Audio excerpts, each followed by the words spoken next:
Kwa majina ninaitwa Zera Kayanda, mtaalamu wa usikivu kutoka kitengo cha ENT, sikio, koo na pua.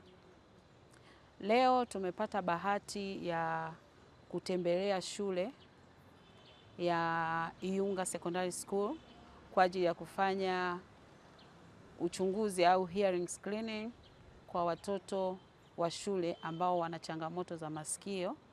Na katikati ya hao watoto tumefanikiwa kuona watoto 35, na kati ya hao watoto 35 tumewakuta watoto 25 wakiwa na changamoto mbalimbali za masikio. Wengine wana ear infection, wengine wana wax impaction, wengine wana hearing loss, na wanatakiwa kurudi hospitali kwa ajili ya kufanyiwa uchunguzi zaidi.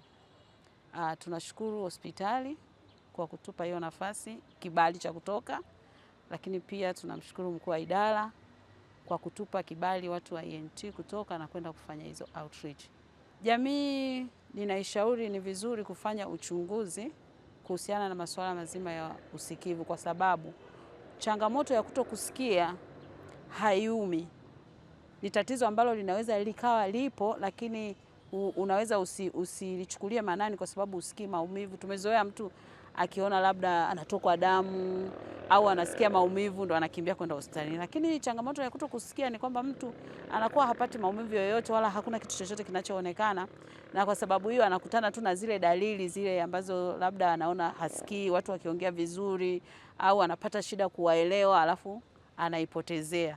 Lakini mara atakapofika hospitali tutaweza kugundua changamoto yake na kuweza kumsaidia nini cha kufanya ili tatizo lisiendelee kuongezeka. Vinginevyo akiwa